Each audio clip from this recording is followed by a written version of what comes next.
and live stream on the YouTube channel. So yes, so now welcome panelists and guests to the 8th Mapping European Populism, hosted by the ECPS, and where we will be exploring populism, gender, and sexuality in Europe. Over the course of the last year, we have been hosting panel sessions that bring scholars together to discuss the state of political populism in different regions of Europe. So far, we have done 7 sessions, hosted more than 30 prominent scholars, and covered Southern, Central, and Eastern Europe, Scandinavia, the Balkan region, Europe's heartland, and as well as the Baltic countries and Belarus. Our panelists have provided expert insight into national trends of populist development and far-right movements across Europe. The aim is to have a complete picture of populism in Europe following the conclusion of this panel series. After each session, ECPS publishes a panel report alongside a video recording on its website. Through this, we hope to provide an invaluable source of information, not only for scholars, but also for a wider audience, including policymakers concerned by the current challenges to democracy in Europe. Starting in 2023, we will start with 3 thematic sessions, in which this one will be the first one. Then we will be moving beyond the borders of Europe and expanding this project to include cases of populism around the world. After this brief explanation, I am excited to introduce our panelists and moderator today. Our moderator is Dr. Agnieszka Graff. She's a professor at the American Studies Center at the University of Warsaw and a feminist activist. Her research interests include gender studies, feminist history, nationalism, and public discourse on gender. Her articles have appeared in Science, East European Politics and Societies, Public Culture, Feminist Studies, European Journal of Women's Studies, and many collected volumes. Dr. Graff is the author of 4 books of feminist essays in Polish. She also co-authored a monograph titled Anti-Gender Politics in the Populist Moment with Dr. Elżbieta Korolczuk, which happens to be our second panelist. She is an associate professor in sociology at Södertörn University in Stockholm, Sweden, and American Studies Center at Warsaw University. Dr. Korolczuk will give a presentation on explaining the relation between populism and gender in Europe. Her research interests involve gender, social movements, civil society, politics of reproduction, and anti-gender campaigns. She has published numerous articles, books, and book chapters, as an example on parents and women's movements, on new forms of citizenship, politicization and reproduction, and anti-gender mobilization in Poland and abroad. We then have Dr. Eric Louis Russell. He's a professor in the Department of French and Italian and affiliated with the program in Gender, Sexuality, and Women's Studies at the University of California, Davis. Dr. Russell will give a lecture under the title Language of Reaction, Europe Populist Radical Right and LGBTQA+ Rights. His research interests include linguistic analysis of discourse practices, social media, language, hegemonist masculinities and sexualities, gender in and through language, taboo language, such as insults, offenses, and censorship. The discursive ecology of homophobia, unraveling anti-LGBTQ language on the European far right, is among his latest books. Dr. Russell has also published articles in the Journal of Pidgin and Creole Languages, the Journal of Language and Sexuality, Language Science, Language and Gender, and the Journal of French Language Studies, as well as chapters in several edited volumes. Our third speaker is Nik Linders. He's a PhD candidate at Gender and Diversity Studies from Social Cultural Research at Radboud University, Nijmegen. He will do a presentation on gender and sexuality in Dutch populist voters' profiles. He's currently working on a project addressing the dynamics of gender and sexuality in the Dutch populist radical right. His other research interests include increase into processes of radicalization and analyzing the mainstream of radical extremist ideas and conspiracy theories. And finally, we have Dr. Pauline Cullen. She's an associate professor in sociology at Center for European and Eurasian Studies at Maynooth University in Ireland. She will give us a lecture on populism and the backlash against gender equality, feminist responses to right-wing populism in Europe. Dr. Cullen's work examines civil society mobilizations on social justice and gender equality at national and European Union level, women's movement and gender and political representation. She has also worked as a gender expert for advocacy organizations, working on gender justice and equality issues. So before giving the floor to our moderator, I just want to remind you that you will have 15 minutes for your respective presentations. Since we are on a tight schedule, I will inform you when you have only 3 minutes left. Once the time is exceeded, I will have to interrupt you to move on, so please pardon me in advance. And now, please, our moderator, the floor is yours. Thank you so much. Thank you very much. Thank you for the invitation, and thank you to all the panelists for sending me some sneak previews of their talks. I want to start by saying that we will probably be using the word gender in two meanings. One is the established one, gender as it functions in gender studies, sociology, and so on, the word we all know. And the other is less familiar, or at least was until anti-gender campaigns became the thing all around Europe. It is the meaning that the populist right and the radical right has endowed this word with. And it is an example of resignification, which I think will end up in linguistic history books in the future. It's quite astonishing what they've achieved. And the spectacular success of this resignification is, I think, something we'll be talking about. So gender, as the word is used by the populist right, is the equivalent of liberal norms, of the sexual revolution, of abortion, of sexual rights, very broadly understood. In different countries, the meaning is slightly different depending on what the hot button issue is. But the general idea is that gender is that which is unsettling. It is that which makes liberalism itself suspect and worthy of challenging. It is excessive individualism, it is consumerism, it is the dissolution of communities, falling fertility rates, and it is a set of images that the populist right has established. And again, I'm quite astonished, having studied this phenomenon for years, by how complex, sophisticated, and spectacular this imagery is. I usually, when I talk about it, I show lots of pictures. I'm quite fascinated by these images, but I've decided to refrain and just talk about it. Talk about the cultural repertoire that the anti-gender campaigns have amassed. And it differs in different countries. For instance, Italian anti-gender imagery is incredibly chic. Polish anti-gender imagery tends to be more raw and sort of peasant-oriented. In France, they have a lot of references to the French Revolution, but there are, of course, resonances between these images. There are a lot of dissolving families, as opposed to families holding hands, often in silhouette. There are dangerous perverts, images of people whose gender is hard to establish and who look threatening.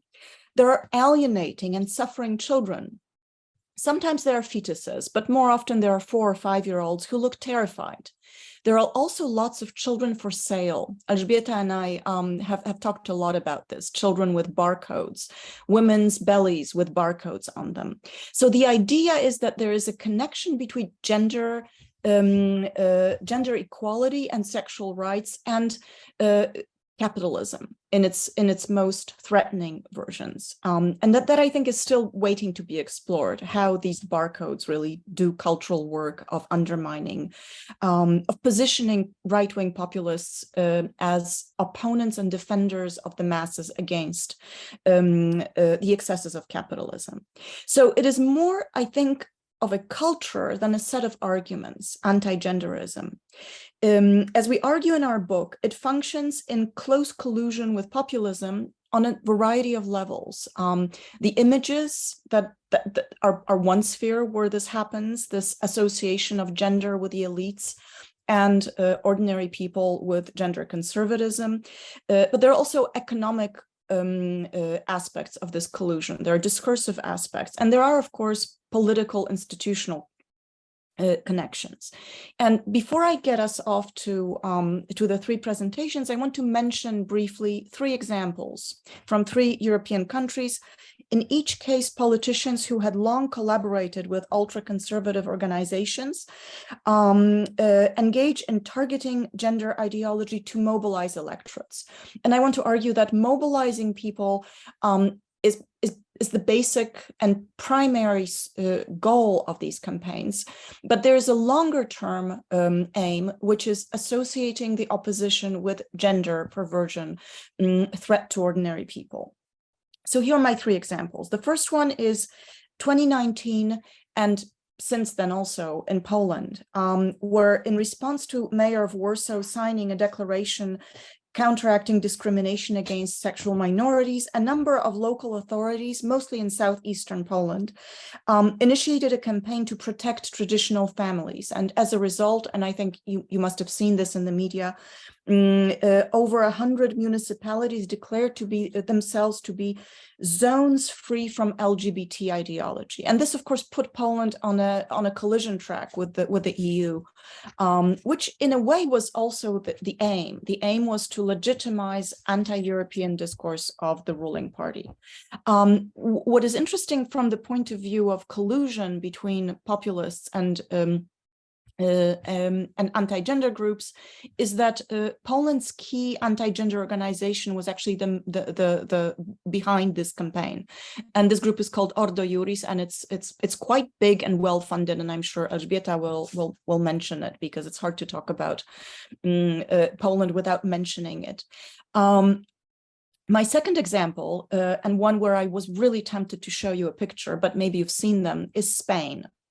Where Vox, the radical right party, won elections in 2019, becoming the third political power in Spain, something unforeseen by most commentators and unseen since the reinstatement of democracy following Franco in Spain, due to two things. And I don't want to undermine the main reason. The main reason is that people were reacting to the Catalan independence movement and voting for nationalists. But there is the second element, which is interesting from our point of view, which is the party's extremely effective collaboration with Haste Oir, a radical Catholic organization funded in 2001 by Ignacio Arzuaga, a grassroots organization modeled on the religious right in the US, extremely well networked with international groups such as World Congress of Families. There's a lot of interesting work about Haste Oir. It's a kind of shady sect-like group.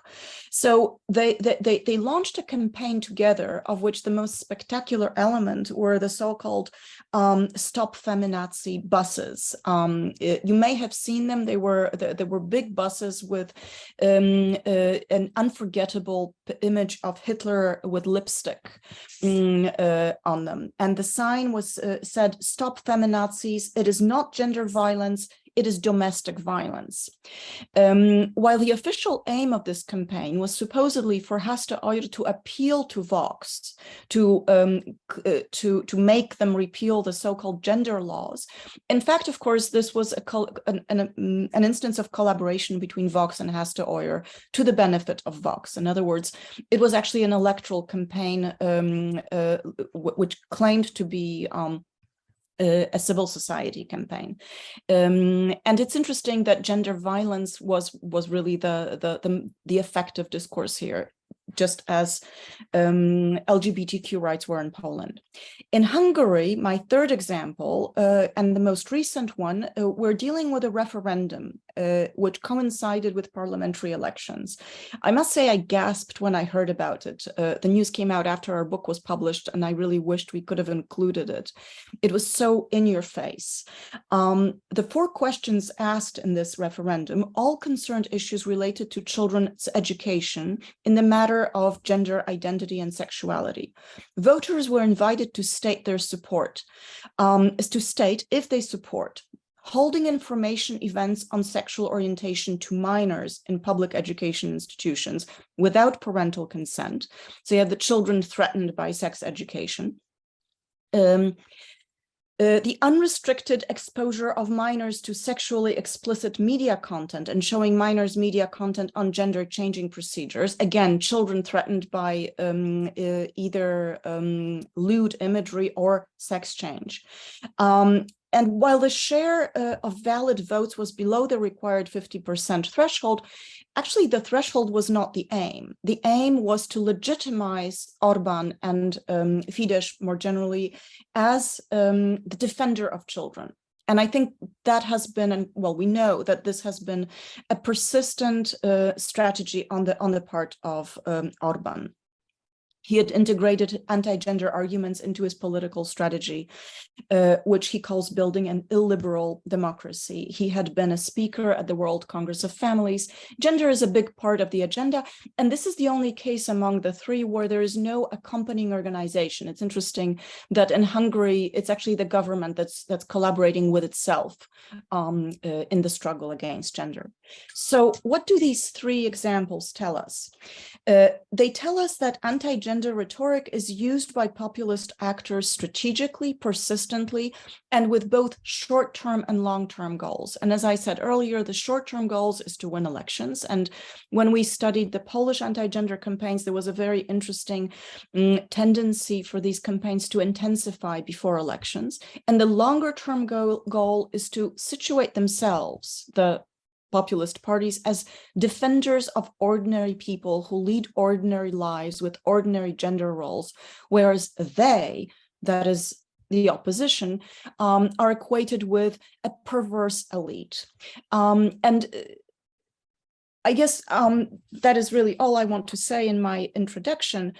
What I would like us to do as part of our panel today is reverse the question. In other words, not just ask, what does gender do to populists, but also what does the concept of populism do for those of us who are interested in the struggle against gender? Is it the most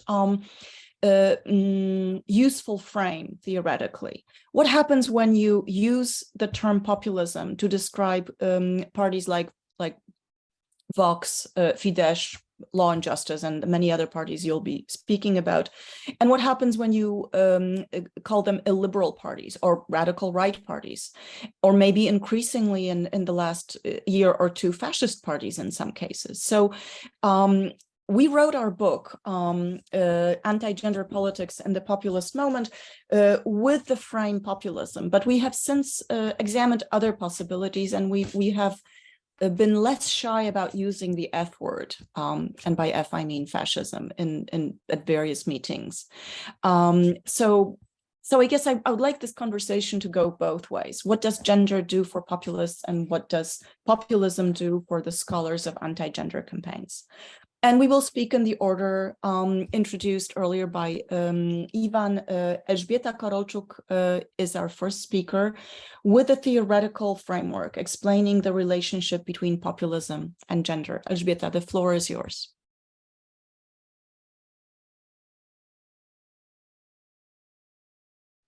You are muted, I think. Yeah. Okay, yes, I am muted. After 2 years of using it, it's still the case. Okay, sorry for that. Thank you very much for inviting me. And I think that this is a conversation which really allows us to understand the sort of complex relationship between gender and, well, different types of ideologies and political practices. And I would like to defend, in a way, this conceptualization linking gender with populism, because I think that while some of the right-wing parties might be better described, that emerged as, important political players. I mean, they're hardly new, most of them. Like, for example, Sweden Democrats in the Swedish context. But they have emerged as players who have a quite important influence over the national politics and also over, for example, the EU politics. And I think that the main part of their appeal is the populist part of the appeal, not the extreme right, not the fascist undertone. And while the sort of level of populist rhetoric or populist politics differs from country to country, and the shape they take, both populist, both discourse and both rhetorics and policy proposals might be different. I think that what has brought the anti-gender movement to such a prominence, both discursive and political today, is the connection with populism, and especially the fact that they have, adopted or proposed a populist version of anti-gender rhetorics. So I would like to try to discuss this issue in a more theoretical frames, because as you might know, the classic theoretizations or theories of populism, conceptualizations of populism, did not really pay attention to gender, and it doesn't really matter what type of definitions they would propose. And it's quite interesting that in a text which is from 2015, Kasmude and Rogira Kaltwasser, the sort of two big names in populist studies, have published an article which said that gender conceptually is not really important for studies of populism, and populism has no specific relationship to gender. And that, of course, connects with the fact that most of analysis were focused either on the, I would say, supply side or demand side, right? So they would be scholars who says that gender matters for the supply side, in a sense that charismatic leadership is often seen as an important element of populist politics. But of course, we have quite a few exemptions from this rule. Mr. Kaczyński, the head of the Polish Law and Justice being the really good example of truly uncharismatic populist leader. And of course, there will be those studies which show that gender matters for the demand side. And these would be studies such as the one by Spearsing and Zaslovek, who showed that there is a gender gap in voting for right-wing populist parties. But of course, the problem with this explanation is that, first of all, this gap has been closing in recent years. So women seem to be more prone to vote for right-wing parties. And also, most of those studies focus on radical right parties or extreme right-wing parties, not necessarily the type of populist right-wing mainstream parties, such as, for example, Law and Justice in Poland. So, in other words, we see that the situation is changing. And this map is sort of moving, the conceptual map. So we have to include those new phenomena, new trends to better understand what's happening. And I think that what is really interesting, the most interesting sort of conceptualizations of the relationship between gender and populism are nowadays produced or offered by scholars working within the scope of anti-genderism or anti-gender campaigns. So, for example, Dietze and Roth has proposed to see anti-gender or gender-oriented rhetorics as a way to sanitize extreme discourses, right? We can see it in many countries, especially in Western Europe, where open racism and homophobia are not very palatable in the public discourse in politics. So there are quite a few political actors who want to dress up as the protectors of, let's say, liberated women in Germany or in Sweden, who has to protect those women, our women, from migrants, from brown men who are positioned as racialized barbarians who do not know the rules of modern sexual freedom. Also, Julia Roth proposes to think in terms of patterns of engendering, right? For example, the engendering of others and ethnic scandals, as was the case with the Cologne events in Germany a couple of years ago. Also, she talks about issues such as gendering social inequalities, the ethno-sexist approach, and also something that we also discussed with Agnieszka, the notion, the frame of colonization by gender, which has been very popular, especially in countries which has this, I would say, ambivalent relationship with well, the West or Western Europe, such as Poland or Russia or other post-socialist countries or post-Soviet countries, where this notion of United Nations or European Union as those transnational institutions which impose specific rules and values hits a really important spot in the sense of being scolded and having to sort of live up to expectations of others.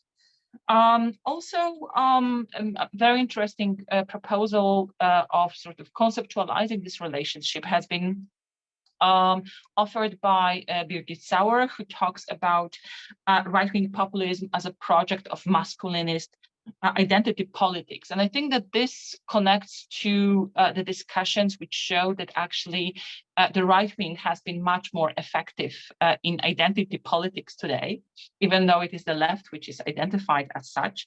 And she shows how affects are connected here with the opposition to the process of commodification of everyday lives.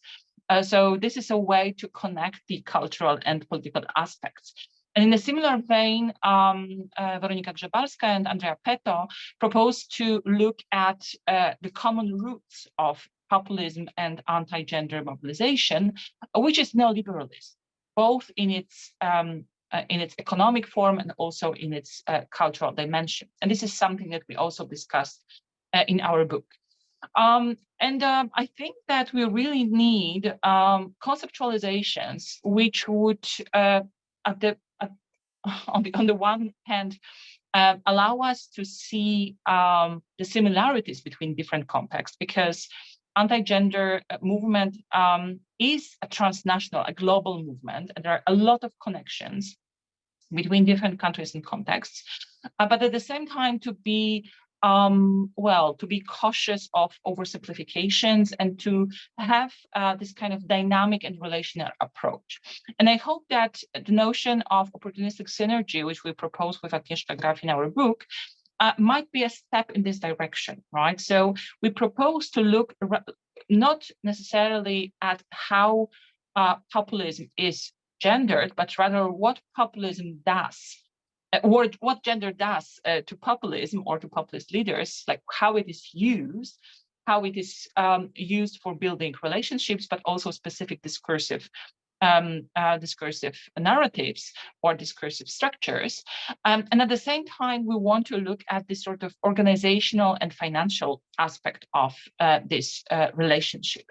So we look at both the ideological discursive and strategic organizational sides of this relation, right, of this process of cooperation between right-wing populists, political actors, and anti-gender movement or activists. And I think that an important element of this relationship is the fact that by adopting anti-gender rhetorics, right-wing populists are able to thicken the sort of thin ideological core of their rhetorics or their ideology. It really allows sort of this definition of who is the pervert and who is the sort of authentic traditional citizen or person who belongs to community. It is very much defined through the question of sexuality, through the question of morality.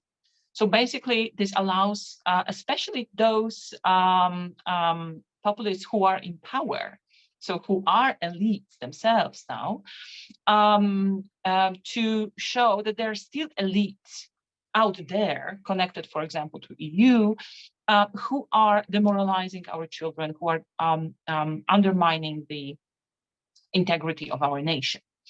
And that makes populism the effective politics that it is, right? So it really allows this process of moralization of politics that populists are so good at, and what Jan Bernard Müller has included as an important definitional feature of populism. And finally, and this will be my final point,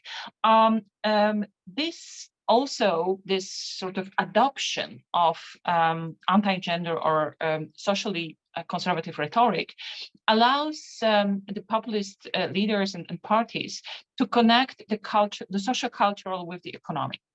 And this is something which we can see both in countries such as Poland or Hungary, but also in welfare state countries such as Sweden, where these right-wing actors position themselves as the protectors of the welfare provisions, both welfare provisions for children and families, which is of course in line with this idea of protection of traditional family, but also in the case of Sweden, for example, they, as Christian Rother, for example, have shown, they position themselves as those who protectors of the welfare state, of the folkhemmet that is being sort of taken away by liberals, by leftists, by feminists, by EU bureaucrats. So that is a proposition that I would like to put on the table, but I'm sure that we will have more ideas and more propositions during our discussion. Thank you so much. Thank you, Elżbieta. Our next speaker is Eric Louise Russell, who will speak about the language of reaction. Thank you.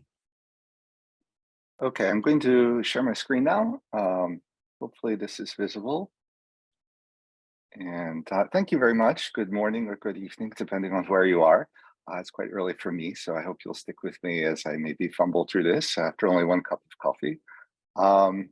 So I'm taking a very different look. I'm a linguist and a critical linguist. And by this, I'm referring to a certain type of intellectual engagement that is both a quintessential engagement, so a shared perspective and stance, looking at particularly linguistic materiality and discursive form, but also as a response to the linguistic community that's largely been very small and has ignored these human elements. So that is a background to what it is that I do, which is to look at language. Oops, I think this is on its own track now. Excuse me for that. Language as a vehicle of populism and as a site of populist action and reaction, as well as a site of, as an act and domain of violation and violence. So that predicates everything I'll be saying in these few moments, and we'll be complementing, I believe, many of the other speakers and my colleagues, as well as perhaps providing a bit of a different perspective on that. I often refer to this as enlanguaging, which requires a different postural approach and a dependency. So in my understanding and the way I look at language, language is actually a verb. It doesn't exist in the way that we often think of it. And so what we are looking at is what speakers do when they do language, as well as what they do when they do ideology. And then the locus of this is actually on the languager themselves, right? And on their linguistic and discursive production and behavior. And then referring to these things as enlanguagement, so these pattern outputs, excuse me, of languager activity. Already from this level, and mine and several colleagues' work, we see several patterns of enlanguagement. Some of these are informal, and I give you a couple examples here. One is a distinction between in-group and out-group that is often borne out in phenomenal choices in languaging, and then the deixis that emerges from this.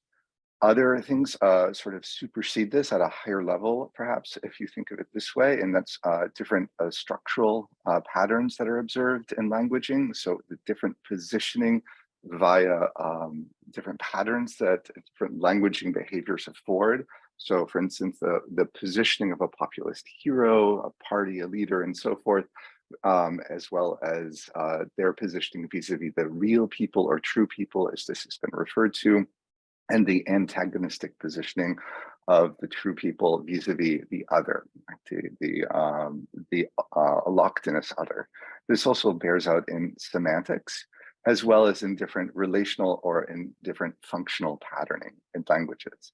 So we see time and again that in languaging it makes real and realizes these sort of juxtapositions and oppositions that seem to lie at the heart of populism, at least as it's borne out in language, as well as in discourse practices. So just taking a step beyond how we often think of language, thinking a bit more about discourse, which might be referred to in a different way than some of our colleagues today, referring to these as practices, so materially manifested performances, which can be textual, particularly evident these days in multimodal discourses and discourse practices that we see in social media, for instance, as well as other media.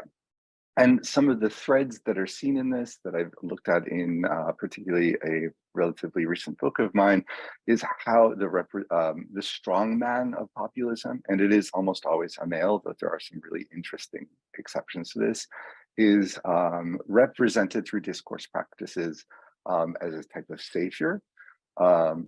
Something that we've also heard about, the reframing of modernity as juxtaposed to this allochthonous other, which occurs in very interesting and complicated ways, in different patterns, in different spaces, in different language and contexts.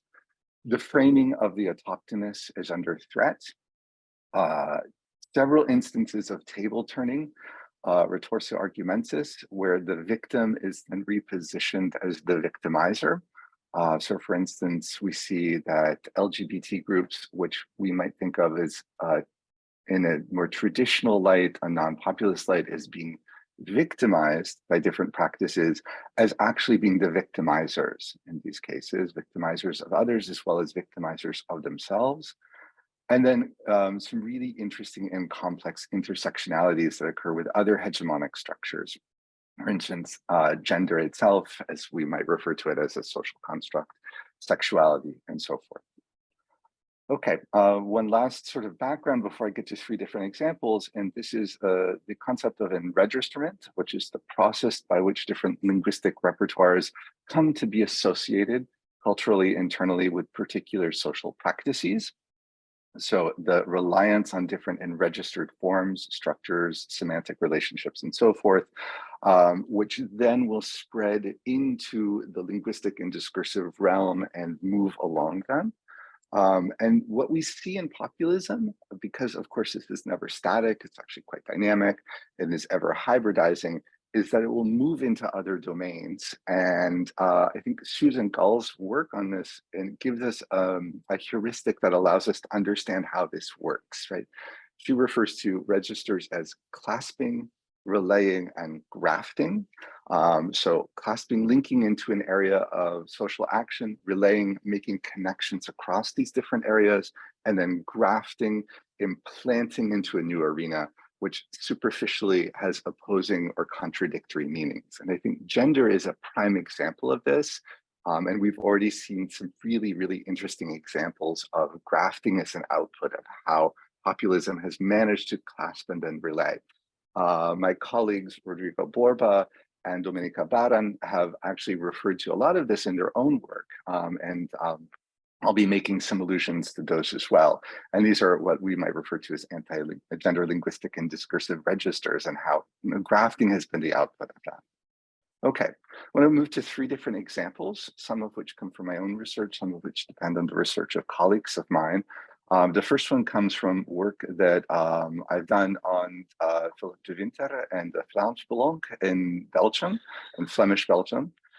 And what's really interesting, and one of the first takes I had of this was looking at his discourse and seeing this from an ecological point of view. And what I argue is that his populism relies on a sort of superficially pro-LGBTQ+ stance, but is ultimately homophobic in its affect, right? So it reinscribes LGBTQ+ persons as instruments of populism and is a liberalism, which can then be argued as actually having a type of table turning, which rearticulates them in a way that we might label as homophobic. And this we can label as pinkwashing. We're increasingly seeing it labeled as rainbow washing to distinguish between other types of co-opting of discourses. In a later work, I take a discursive strategic approach to this and look specifically at how De Winter and others in his movement have actually re-articulated this as a means of Islamophobia. So this is another really interesting intersectionality that we see time and again in populism, where it's never just anti-genderism. It's never just anti-X or anti-Y. There's often a really complex dynamic that involves repositioning of different moral, different physical, different political participants in the discursive ecology. And there are lots and lots of other examples of this both in Europe and beyond. And I give a couple examples of those that we can see as well. I'm looking forward to some other presenters because I think this will maybe make an interesting connection. Okay, we've heard a lot about Poland today, but I think this is also something that can be very interesting to look at from a properly linguistic or discourse analytic perspective, right? And this is, again, the use of gender as sort of enregisterment of the idealized other, the idealized external element that puts the true or real people in threat, right? My colleague Dominika Baran, in her most recent work, as well as many that precede it, has looked at this as an example of how registers of nationalism, historical victimization have been clasped onto to re-articulate traditional, re-articulate different discourses and discursive formations of sex, personhood, and belonging to the Polish nation, and show that or argue that these are under threat. So this is again a case of populism moving into different domains and re-articulating them for different finalities, right? And this is actually, I think, one of the more dangerous examples that we see at present is coming out of Poland as well as some other countries, in part because, as this has been mentioned, this is not just coming from populist actors who are not in power, but one that is in power and has a tremendous amount of power. Though we also see other examples, for instance, in Croatia and Latvia, as well as contexts outside of Europe. I need to get back to my screen, excuse me. Another example I think is interesting in different ways, and this is from a forthcoming work that I have, looks at a really complex example of the enlanguagement of anti-gender forces in Italy at present. My work looked at this before the most recent elections in September that led to Meloni being the equivalent of prime minister. But the linguistic landscape surrounding political and non-political or quasi-political discussions of non-binarity and gender beyond traditional male-female binarity. And the populist reaction to this that led, for instance, to the non-passing of different law propositions that would have afforded some protection of this, as well as some presence of discussion of gender non-binarity in schooling in Italy and other sites. I argue that this is really a question of affability, that language, because it realizes our worlds, our ideational worlds, as well as our material worlds, the foreclosure of language and the foreclosure of possible language around this is actually a movement towards ineffability, an exclusion, and a type of symbolic and linguistic violence that's enacted, and that this is done through different populist mechanics as they play out in language. And some of this has to do with repositioning as center and periphery, the within, without, as well as the reinscription of anti-gender within feminist orders of discourse.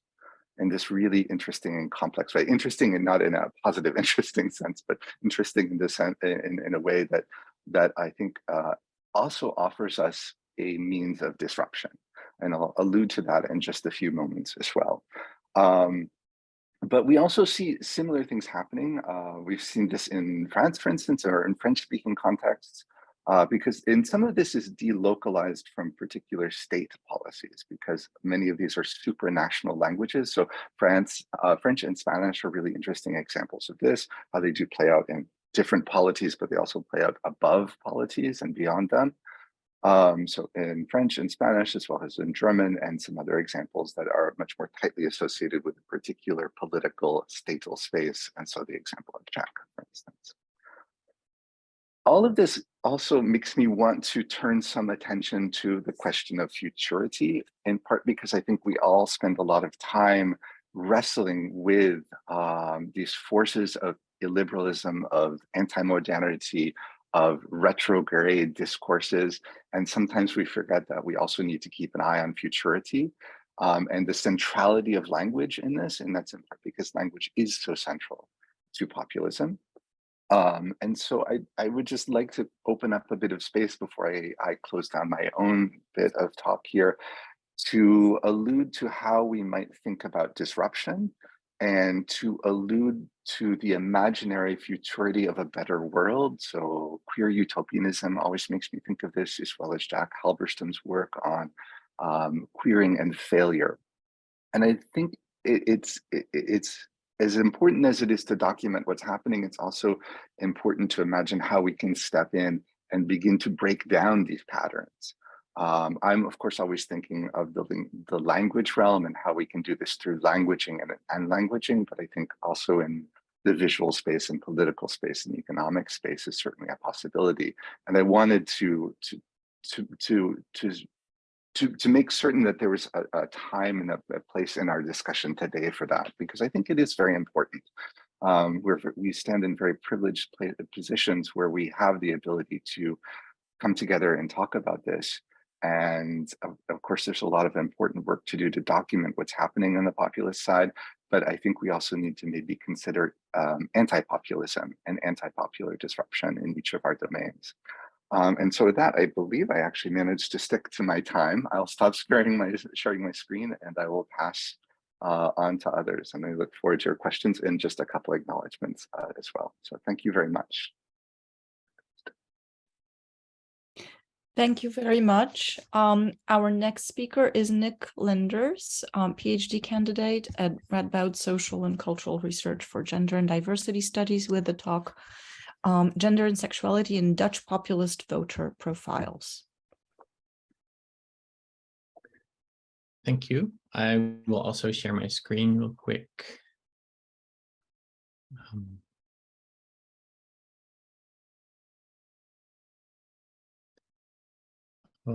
Okay. Thank you to all other speakers for their wonderful insights. And thanks for the organizers for having me. I feel very privileged to be part of this wonderful panel. My contribution today will be mostly focused on how the dynamics that we're talking about play out in the Dutch electorate. I will be predominantly talking about my most recent article, which I wrote together with my co-authors Niels Spierings and Stefan Duding, and which is currently in the review process. I will present some insights from my investigation into how the Dutch populist radical right electorate thinks about gender and sexuality related issues, as well as how they combine these attitudes with other attitudes that are often linked to populist radical right politics. And I think it's these combinations of preferences that I think are specifically interesting for our discussion here today, because similar constellations of attitudes may exist in other contexts as well, and may therefore provide new ways to look at and address how and when right-wing populism does or does not include certain specific parts or an anti-gender agenda. Maybe to start with then, some initial remarks about the Dutch case for those who may not be that familiar with this context. The first Dutch populist radical right politician that rose to popularity was Pim Fortuyn. Now, Fortuyn came into politics around the turn of the century, and he profiled very, very publicly as a gay politician. So he positioned himself as such to argue for his unique qualifications for leadership in that time period, presenting a sort of progressive radical right populism, so against sitting elites, immigration, but specifically Islam, and substantiated mostly from the conflation with Dutch identity with what he called sexual modernity, which is a very interesting framing considering Eric's talk, of course. Now, of course, there's much more to be said about Fortuyn and his legacy in Dutch politics, but suffice it to say for today's topic, the Dutch populist moment started in a way intertwined with a progressive outlook on gender and sexuality compared to the Dutch mainstream parties of the time, even though, of course, still somewhere on the spectrum of all of this, what we're talking about, right? And it's still problematic in its anti-immigration framing. Fortuyn was assassinated in 2002, but his name is still, 20 years later, often mentioned in the Dutch populist right. And all three parties that we identified for the study that I want to talk about here have proclaimed to be continuing Fortuyn's work in one capacity or another. This, combined with a generally rather progressive outlook on gender and sexuality in the Dutch mainstream as well, makes the Dutch case somewhat stand out from some other cases in which, as we have heard already, populist radical right politics is often associated more with conservative values in this regard. So fast forward to the 2021 elections, we have three populist radical right parties with varying ideas when it comes to gender and sexuality, PVV, FVD, and Ja21. Now, from our previous study, which was published in Politics and Gender, and unfortunately without all the nuance that this overview actually deserves, PVV is the most progressive, although following what has been said, of course, we can address whether this is superficial or whether this is a matter of gradation, so where the anti-gender actually starts. We can talk about that. But we find that the PVV is rather consistently supportive of gay and lesbian rights, even outside of discussions about Islam or immigration. They are also tentatively supportive of trans rights, at least discursively, as long as, and again, coming back to what has been said, it's not taught to children. So there's a line for them as well. And this is something that we can also talk about. But then non-binarity is where they drop off. Then FVD is mostly conservative on gender and sexuality issues, as became very clear, for example, in their sarcastic campaign last year, which read, "How many genders do you have today?" Publicly, however, they do position as being pro-gay rights, but from some incidental discursive transgressions, this is not always so clearly actually the case. Ja21 is a split off from FVD, and they do not profile or often speak publicly on gender and sexuality related issues, but we did find that when they do address them, they seem at least more progressive than FVD. So in a nutshell, that is how the parties position themselves. But we wanted to compare this with the preferences of the part of the Dutch electorate that they actually cater to. For the current study then, we used nationally representative survey data. I see there's something in the chat actually. I don't know if that's relevant for now, but yeah, for the current study, I can't see where the chat is actually. Oh, okay. Okay, so for the current study, we used nationally representative survey data from the Dutch parliamentary election study. And using latent class analysis, we identified different voter profiles within the populist radical right electorate in the Dutch electorate. And we selected not just the respondents who said to actually vote for one of the three populist parties, but also those who responded to seriously contemplate voting for them. And we did this because those who move back and forth between the PRR and more centrist parties are a large portion of the actual PRR vote in any given election, regardless of how they voted this one time. So in terms of mapping populism, understanding the positions will help us further understand the electoral appeal of these parties, right? So moving to what we actually found in the study, we used a data set that has very interesting topical issues on gender and sexuality. The first item that they include is a measure of whether the respondent supports adoption by same-sex couples. The second they include is a support for sex change operations. And the third is whether the respondent finds that there's something wrong with people who feel neither man nor woman. And these are also the items that are currently the pivot points in the Dutch political debate. And studies show that in this context, they also seem like very good proxies for measuring support for gender equality itself.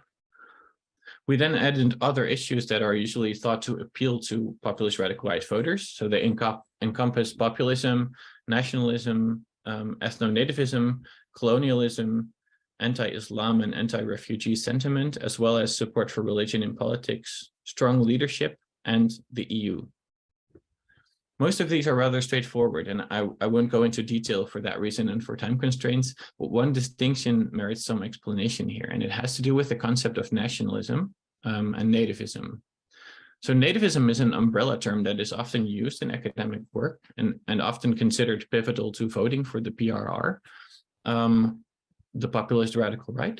But because of its etymological relation to nativity, I feel its full conflation with nationalism is somewhat problematic and often goes uninvestigated. And our theoretical framework actually suggests that this distinction is important. So we distinguished between nationalism and ethno-nativism. And in this distinction, nationalists are those who believe anyone could in theory assent to national identity if they just adapt enough to the populists' idea of national hegemony. In other words, anyone who can learn Dutch and adopt Dutch customs may, again in theory, become part of what they see as the legitimate body politic. In contrast, although nationalism still puts specific minorities at a considerable disadvantage, of course, ethno-nativism goes beyond this. To those with strong ethno-nativist beliefs, in the Dutch context, only those born in the Netherlands from Dutch parents can become part of the legitimate citizenry. I think you can already see how gender and sexuality come in there, and I will come back to this. But I will move on to discussing the profiles that we found. So these 5 profiles that we found, I've listed on the sheet here. But rather than discuss them one by one, which you could read at length once the paper is published, I thought it would be more interesting for our discussion here to discuss what the insights are that we've gained from looking at these in detail. And I want to start with the observation that in the Dutch electorate, there's only 9% of the voters that even consider voting for this party family that are truly gender conservative. There's also been no concrete evidence that we could find that this sentiment is on the rise in the Netherlands, but there is research indicating that people who identify either as non-cis or non-heterosexual feel increasingly unsafe.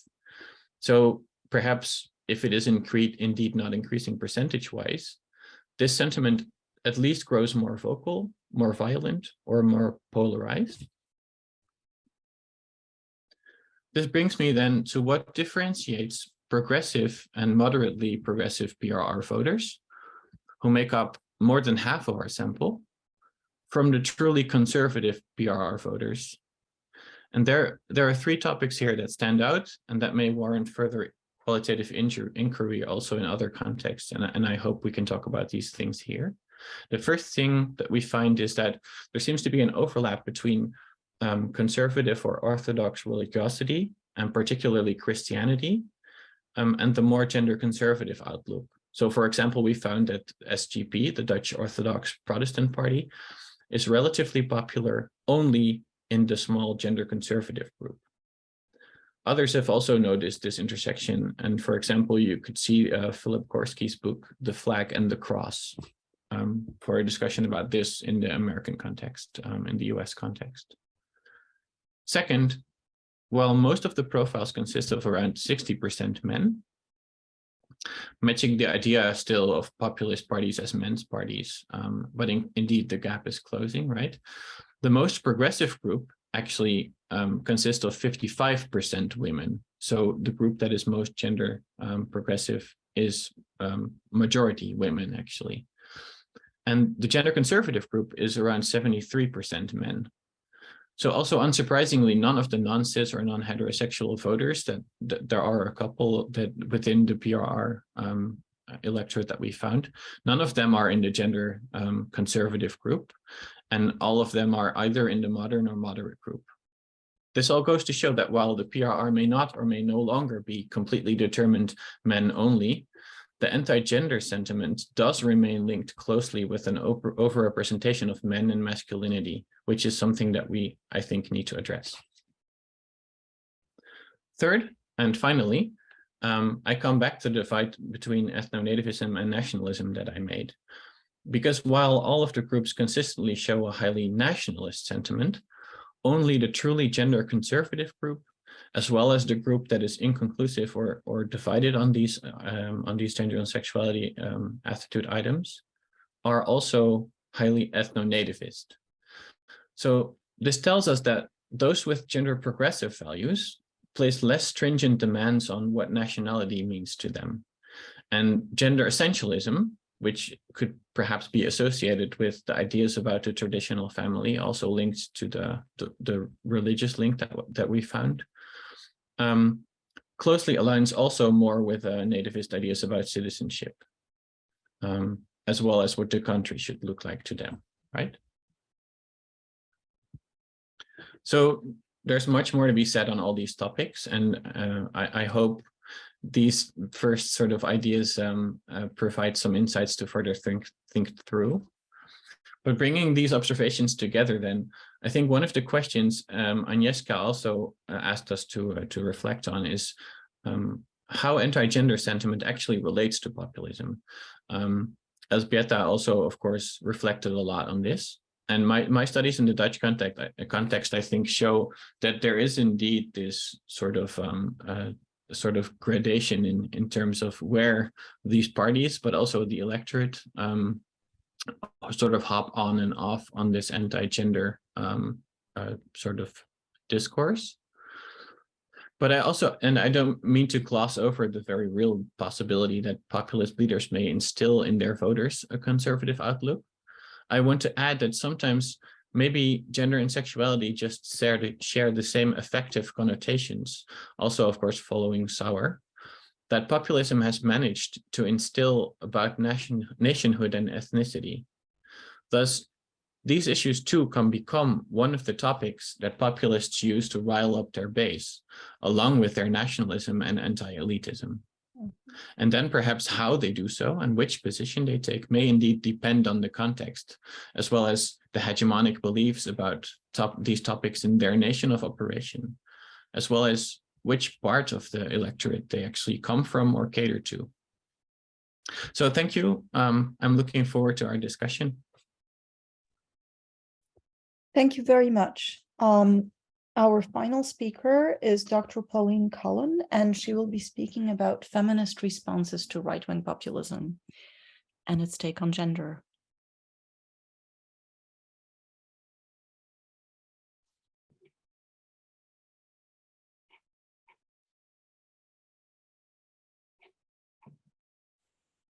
I'm trying to get to slide to the slide view.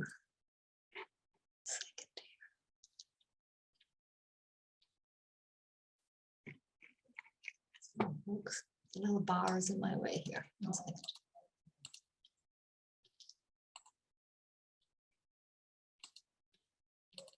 So I think everyone can see it there. Thanks very much, everyone, for inviting me and including me today. This talk really reflects research I completed for a special issue of the journal European Politics and Society back in 2021 on the populist turn in EU politics and the response of civil society organizations. And a central question of the special issue was, how has a change in politics, particularly the rise of populism, affected political opportunities for civil society organizations in the EU? The case I used to respond to that question was that of the EU feminist civil society organization, the European Women's Lobby, which is transnational in scope, located in Brussels, funded by the EU, and really epitomizes the elite EU technocrat that make it a target of right-wing populist anti-gender equality forces. Some of the research questions that I posed in that piece, and were posed more broadly in the special issue, was what was the role of the EU political opportunity context in shaping the European women's lobby's response? What venues and strategies have this particular feminist civil society organization used to highlight right-wing populist threats? What discursive strategies had been used to address right-wing populist discourse? And in what ways did the European women's lobby in particular address forms of what I refer to as frame co-optation? What did their particular response make possible or exclude? And what can this case, I think, more broadly tell us about transnational dissemination of anti-feminist discourse and activism? So the main argument of the piece was that feminist opposition to anti-gender equality interests and ideas are complicated by how right-wing populists have co-opted constructions of gender justice and the proximity between right-wing populist ideas and feminist critiques of economic governance, austerity, and European integration. Some of the findings included that the European women's lobby works to counter right-wing populist frameworks, but they are tied to EU imperatives and they're weakened by multiple crises and a neglect of gender justice at EU level.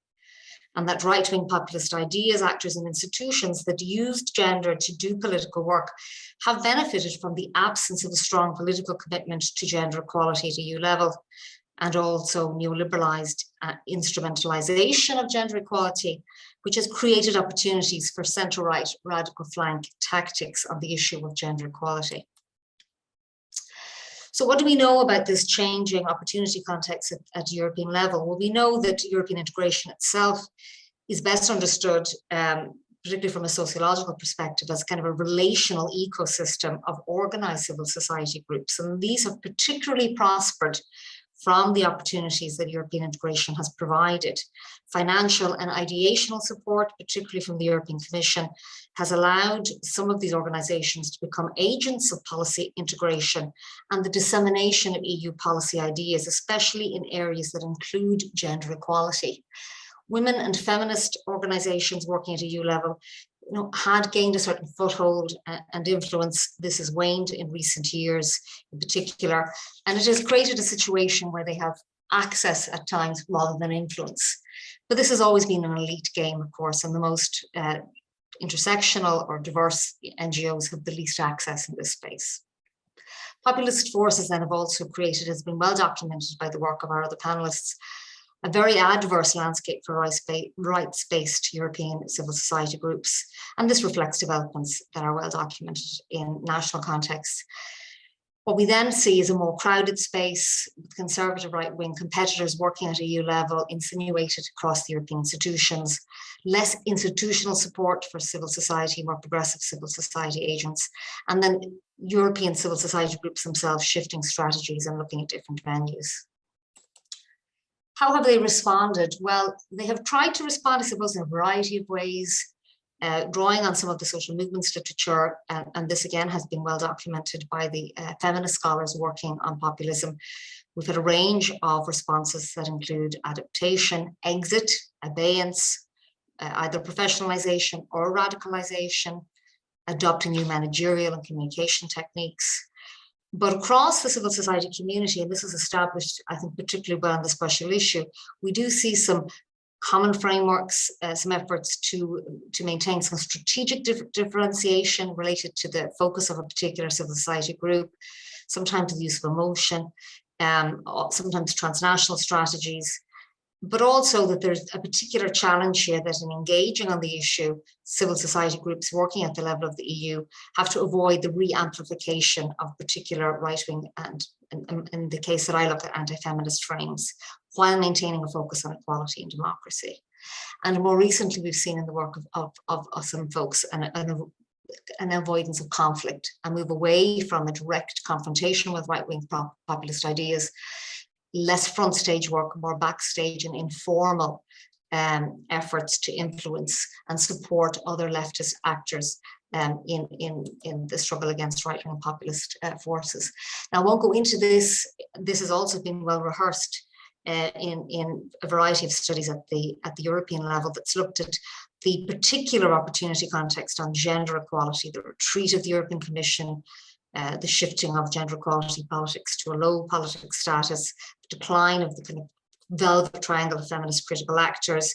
And we now have great advantage because we have the work of scholars that are looking at resistances to gender equality in very indirect ways, but also in more direct ways, but particularly understood through the prism of multiple crises and the weakening of the feminist response and the compromise of that response over time, at the same time as the work of our other panelists here on democratization, at the same time as gender equality becomes politicized, and how this complicates the terrain for a feminist response. We also have literature that's tried to help us better understand the relationship between feminisms and the field of populism. So lots of really good work that's looked at how this is playing out at the national context and the regional context. And here we have theoretical work that's tried to parse out the relationship between feminism and the left, but also work that gives us a better understanding perhaps of what the other folks today have talked about, this very contextual reality of populism, at the same time as this overarching tent, if you like, that many of the right-wing populist forces perhaps can be gathered under, but also in some sense the gradational qualities of populism, how that can complicate the response. At the same time as really rejecting in many ways this backlash narrative and appreciating the long arc of these processes over time that has become part of the institutional fabric. And this relates a little bit to the last couple of speakers, particularly the relationship between social conservatism, gendered nationalism, and how these perpetuate existing patriarchal power relations through the design of seemingly and supposedly reformist agendas and policies that target women's equality issues, but at the same time reinstitute clientelism, paternalism, nativism, and forms of welfare chauvinism. All bad news for feminist actors interested in gender justice. The challenge for European civil society groups are when they align themselves with supposed EU values, which are obviously technocratic and for many of us insufficiently redistributive, and how this, we'll have long understood about the human rights mythology of the EU and how this is complicated, particularly when we think about narratives of European integration. So I view social movement analysis here in the article that I wrote a couple of years ago to make sense of this. And I make a very simple, I suppose, point that in some sense, EU feminist civil society groups shared a reference point, particularly that period of time, in their critique of the European project as undemocratic, disconnected from the realities of European women's lives, and wedded to austerity. And that challenged the European Women's Lobby to calibrate frameworks that remained reflexive on the limits of European integration for gender equality, yet avoided alignment with right-wing populist constructs of Euroscepticism in particular. And I asked the question of what they did, and I documented over a period of time how they negatively constructed their adversaries using vilification initially, debunking of some of the right-wing populist frameworks, and then also laterally a form of frame saving, trying to simultaneously preserve their own frames for their own constituents and align their claims, particularly with their supporters and their institutional targets at the EU level. Now, I won't get you to look at all of this. This was an effort. It's in the published article that's available. But there was an effort to try and make a distinction, a strategic differentiation between the frameworks used. This, I think, focus a little bit on what Eric was talking about this turning the tables. And this is an example of turning the tables, trying to resuscitate, recuperate ideas, frameworks, language, if you like, that right-wing populists had co-opted, that feminists had long considered they're preserved. Of course, this is a long-term project that goes back many decades, but in this particular moment, I followed the process between about 2014 to 2020, 2021 of how the women's lobby was waking up to this reality, came out in a very reactive way at the beginning, was only looking at Central and Eastern Europe in a very othering way in terms of whether this is going on. And by 2019, 2020, was recognizing right-wing populism as an internal threat to the European institutions and to the European continent itself, and the shift in their frames over time. But I won't rehearse that particular empirical argument. So in a nutshell, what I argued was that using these particular framing techniques and counter-framing techniques, they were aiming to repoliticize gender equality, particularly as an EU ideal, and feminism as a project for the common good, recuperating what they and we would still suggest is a stagnant policy context on gender equality. This is directed to EU elites. It's not directed towards right-wing populist forces, but particularly trying to make that connection between illiberal threats to gender equality being emblematic of a deeper crisis facing European democracies, and as such reserving a robust and well-resourced defence. And that the preservation and deepening of gender equality is the front on which the battle for Europe's future should be fought. And this, of course, creates an opportunity for them discursively, particularly to underline their relevance as an actor at European level. The conclusion in the article was that resistances to gender equality, particularly, are visible, obviously, in extreme right oppositions, but these prosper from how more centrist forces have neglected gender equality projects. And there is a radical flank effect here, particularly for those looking for cover, but eager to stall progress on gender justice. But that EU feminist organisations and their professionalisation, their adherence to aspects of EU discourse and a reliance on EU funding, including those linked to instrumental uses of gender, create additional risks that weaken feminist argumentation for gender justice and a capacity to offer an opposition to right-wing populism. This is just an effort to capture some of the current terrain on feminist responses, and you have everything here from German think tanks to the European Institute for Gender Equality in Vilnius, to the European Feminist Platform, to the European Network of Migrant Women. And I just want to finish in the last couple of moments talking about more current developments and what I refer to as Feminist Europe 2.0.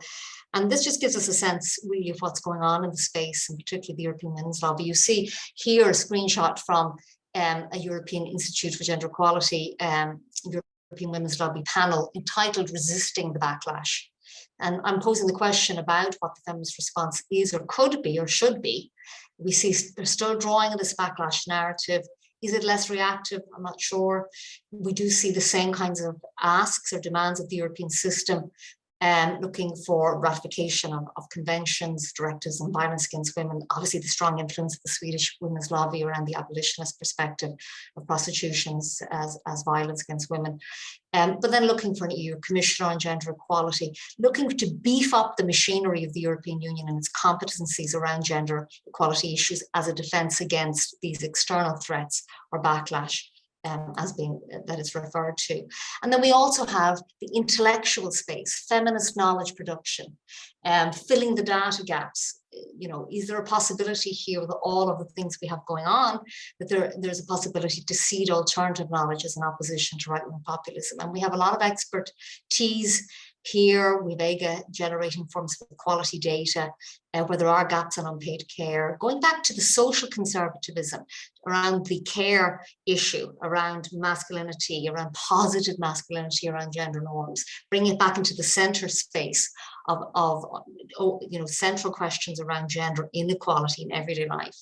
And then we have our feminist critical friends and that particular kind of influence, particularly around COVID-19 and asking big questions related to Eric's challenge to us around a feminist imaginary, a futurist kind of idea around where we could go. And then we have what's actually going on in the academic space, the diffusion of feminist critique, and we have the ERC, Jean Monnet and Horizon projects, which I know some of our panelists are involved with here as well. And then we have also the left-wing feminist think tanks and processes like the Conference on the Future of Europe. And at the very bottom here, sadly, in terms of public power as well and hierarchy, we have, of course, a proliferation of grassroots feminist collectives that are deeply anti-racist, can be involved in mutual aid and prefigurative politics and offer exciting opportunities. The risk, of course, is that the language, that's the new forms of knowledge, perhaps like being generated, could also end up being co-opted in many ways. And there are other actors and venues also. The European Parliament has been well documented in the EU Agenda project as offering opportunities, but also very contested and conflictual space around gender equality and right-wing populism. We have the citizens' initiatives, but of course they're also used by the right wing. The Conference on the Future of Europe has been assessed as deeply gender unequal and unsatisfactory in how it represented gender equality issues. Citizens' panels have been suggested as an important way that the Commission is now going to respond to the initiation of proposals. They have failed generally to create, I would say, genuine deliberation across European societies. Some people have argued for an EU Council on Gender Equality to centre the issue, to mount this defence. There may be opportunities for the kinds of alliance building or new narrative networks or forms of communicative power that come cross-sectorally, maybe working with trade unions or feminized occupations. Finally, and this goes to, I guess, what Eric was talking about a little bit, and that is this notion of a feminist political imaginary that can contest this populist political grammar, this elephant in every room, essentially. And I've just a number of questions to pose as I finish. Where is right-wing populism best resisted? Is it transnational? Is it national? Is it the local level? Do universal frameworks, including human rights or gender equality, really hold any potential? What's the role of situated knowledge in addressing these multiple crises? And what then again about the affective, the futurist appeal here? What are the implications also of aligning with supposed EU narratives of European integration that can be deeply problematic? And then can we, center in the debate around our response, the recognition of this mainstream institutional racism and sexism that is a fabric of liberal democracies, and that tends to sometimes displace fire out ideas onto working class and in particular poor communities, and that creates these opportunities for these radical flank effects that maybe were captured a little bit in our last speaker's data on electoral support for various issues in that sense. And then, when we think about fighting, in some sense, right-wing populism, particularly at the EU level, it may be warranted, and maybe that is the level at which we should be thinking about resistances and strategies, but there's something obviously deeply difficult and problematic about the European civil society level space. It's distance from these local forms of contact or high energy democracy, and obviously, the kind of more intersectional and anti-racist feminist spaces that have actually seemed the most resistant to and insulated from frame cooptation of a populist kind for obvious reasons. So I finished there. Thank you.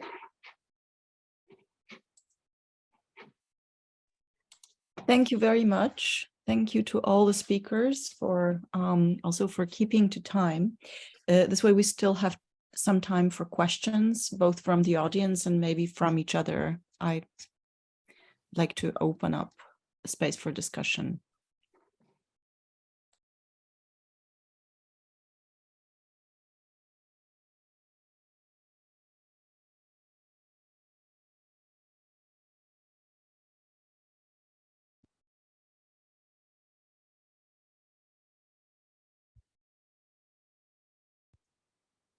Okay, well, to get us going, I guess I have a question for Eric. I was very intrigued by your approach.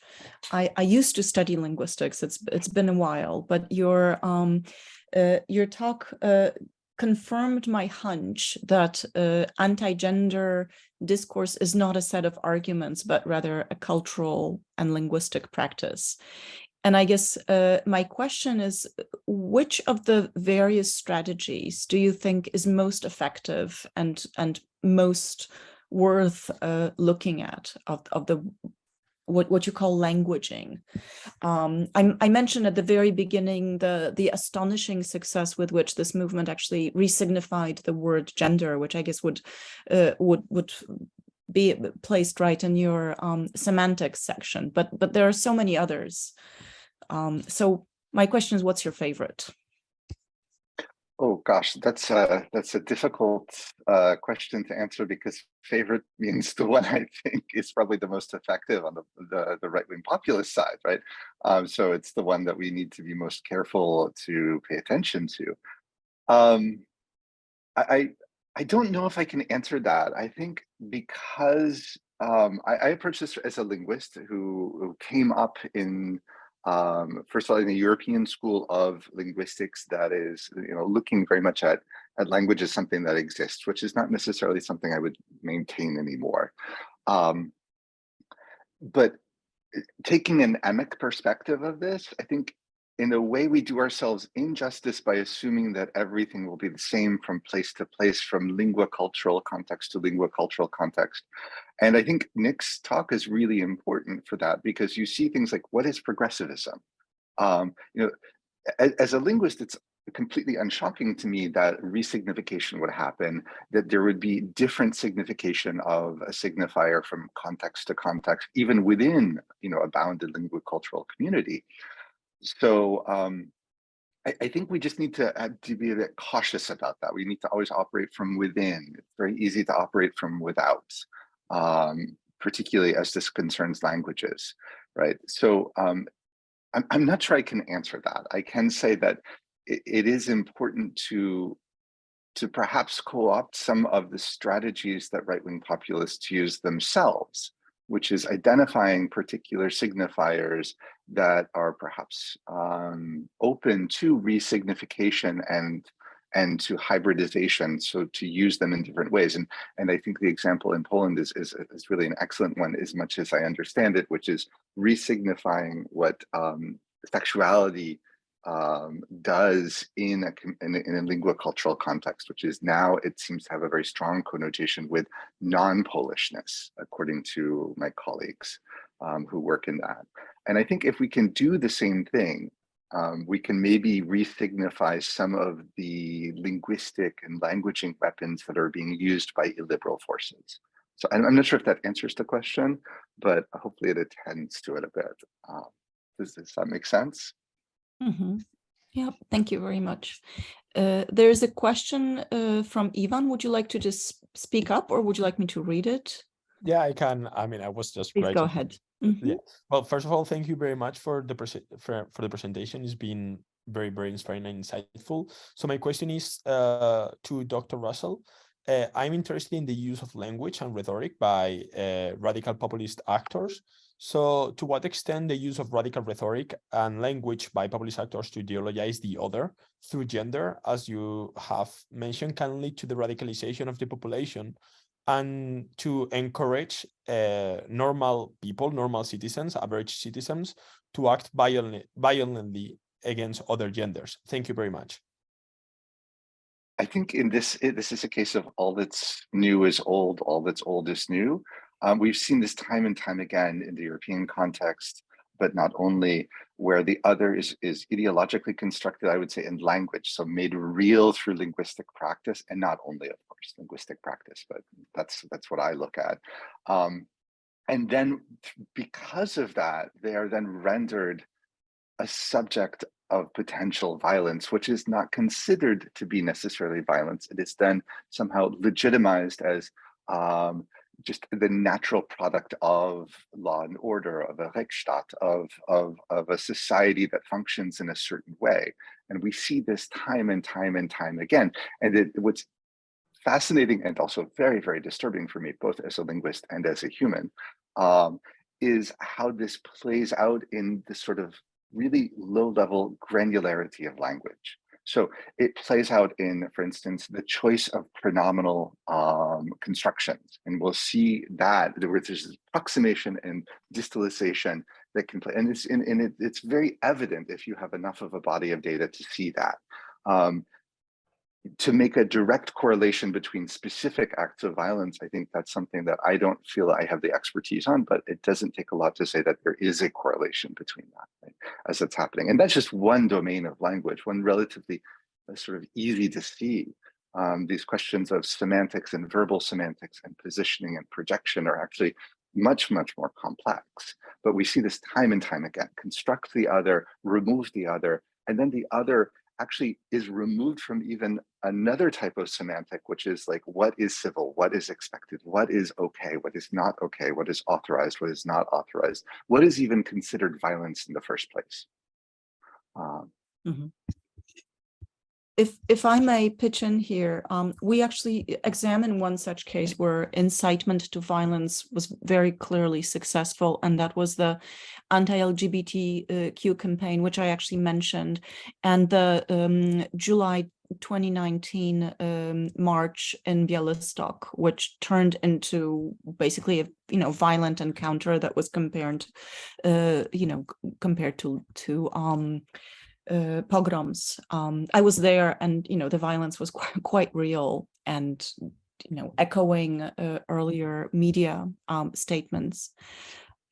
Any questions from the audience? Go ahead. Yes. Yes, please. Yes, I have a question. Having in mind the political populist leaders and how they behave vis-a-vis the gender issue. I wonder if there is a difference between the leaders that are male and leaders that are females. I mean, the women. Is there a difference with the behavior of men and women when elites and leaders treat this issue? The question is general. I mean, I don't address it to anybody, to any specific person. If anybody can answer it.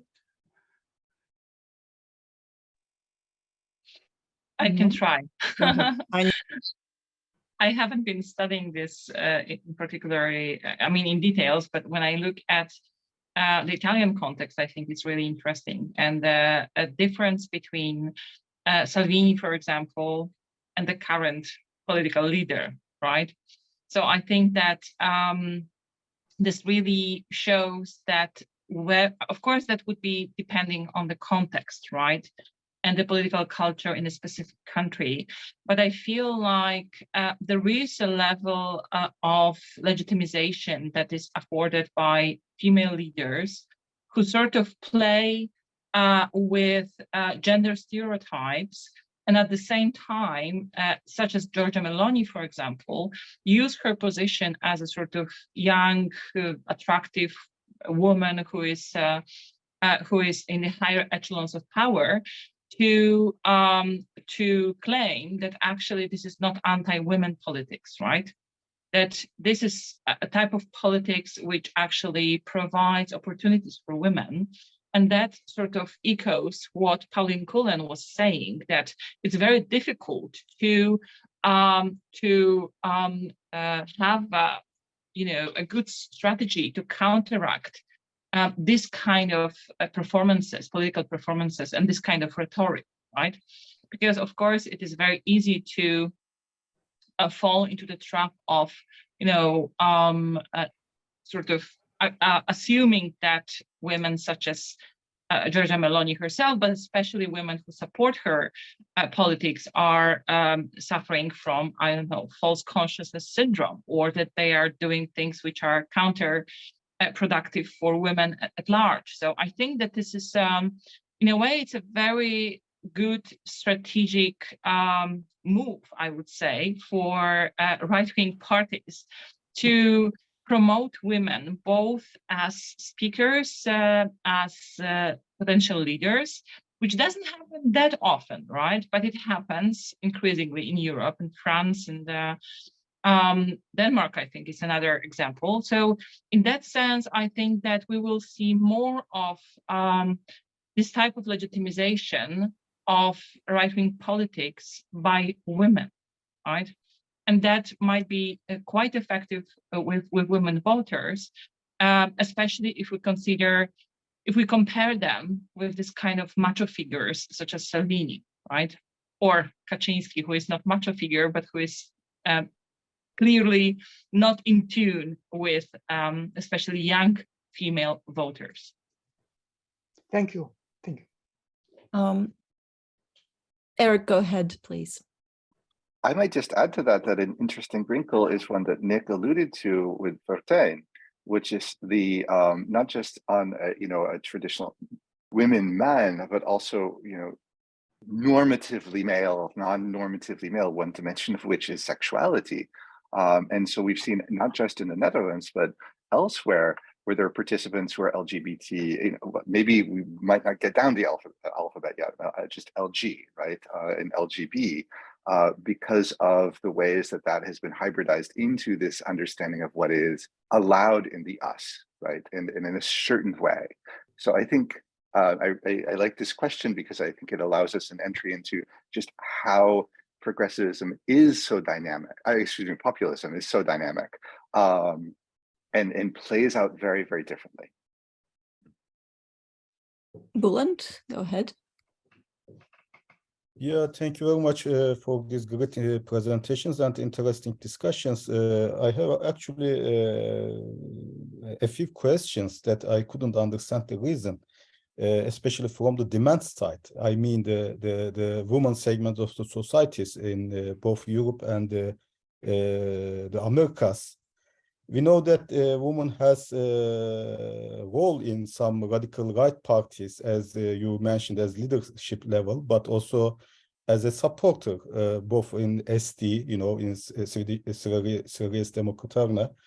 And we know that the masculinist macho leaders take some support from the big segments of the women in, for instance, Philippines, Duterte, a real misogynist and a real macho leader, Donald Trump, Bolsonaro, and even some white supremacist organization like Proud Boys and alt-right groups take some support from women, and they don't hesitate to call themselves, as the case of Proud Boys, the Proud Boys girls. They define themselves and they positioned with the position of the macho white supremacist guys, you know. So how could you assess this demand of women for macho leadership or macho discourse? How could find they a place in this framework? My question is to anybody who could give answer. I'll just talk because I haven't said anything. Thank you. I would say, I mean, I haven't done much research to this in particular, but I mean, I think it is very complicated. I think there are class anxieties here. In the American context, there is some evidence to suggest that in the Trump context, particularly, there were a lot of women who were very concerned about their own sons and their own male relatives being accused falsely of rape or of, it is a complex scenario. It is what I would call the Goldilocks version of gender equality. So for mainstream, sadly, we know all about the complicity of women in patriarchy, but there's been just enough, and any more is too much. So this notion that the pendulum has swung too far in the other direction, where young men's rights are being undermined, where young men are being threatened particularly, and their reputations are being ruined. This was definitely an instinct, I think, and I think some of the gender and politics scholars in the US, looking particularly at the way in which so many white women voted for Trump, would probably verify that particular analysis. It is contextual. I mean, in the Irish context, it is very complex. You have a lot of class and status anxiety around the school system. If you remove the church and faith-based control from the school system, the quality of education may deteriorate. If you improve education on sexuality and relationships, if you push very progressive education around sexuality into schools, other kinds of objectives might be untied, undermined, and you have very middle class, somewhat kind of middle of the road, center-right people who are nervous about transgender rights, who are nervous about women's liberation again becoming too strong or too pervasive. And this we see then is reflected with policymakers who are resistant to gender mainstreaming or gender impact assessment, that things have gone too far. And so it is complex. So it is not necessarily, I think we have, the images of sadly, lots of usually white American women enraptured by Trump or whatever. But the reality is, I think, much more complex. It is wrapped up in other people's anxieties, and this is what populism is very good at doing. I mean, the Scottish recognition bill at the moment in the United Kingdom is really interesting. Here we have a piece of legislation that the Scottish Parliament has voted on to recognise, allow trans people to select their own identity through certification. The left, centre left, are supporting it really as a way of asserting the rights of Scotland for their own national identity and separation from the rest of the United Kingdom. So they're using gender identity and trans people's rights to an extent for another goal. And the Tory government has blocked this bill, not because they say they're anti-trans or that things have gone too far, but rather because they say obviously that Westminster means to maintain control over Scotland and to reduce the capacity of the Scottish people to declare a referendum for independence. So there you have an issue again around women's rights, women identified people's rights, sexuality is getting all tied up and tangled up with a project around Scottish nationalism, the Tories trying to assert their control over domestic agenda, but using the issue of generally kind of middle of the road people who have slight discomfort, ambivalence maybe about transgender identity or gender identification, just stoking it enough to maintain their control and to politicize them. It's something that both Agnieszka and Elżbieta both said, and that is about getting the vote out. It's about mobilizing people in that way. So I know I've talked too long, but that's how I see it. It's very complex and it's multifactorial. Thank you so much for adding that complexity. I would add to it a theme that has been present in anti-gender discourse from its beginnings in the 90s, which is the idea that feminism is a threat to motherhood. I think there's a very strong investment in, traditional motherhood and the idea that feminism is anti-mother, and of course that LGBTQ rights are a threat to children. So that's one way that women enter into it with a mission. Is there a question coming from the audience? If not, I actually have one for Nik concerning the Dutch context. You said at one point that the non-binary is where they drop off, discussing one of the parties. And my question is, and it's to you, but also maybe to others, what happened to good old homophobia? As an Americanist, I often see echoes in these campaigns and in these strategies of 1970s homophobic campaigns from the United States. I mean, that's how Reagan got into power, through through blowing oxygen into the moral panics that had been incited by the religious right from the mid-70s on.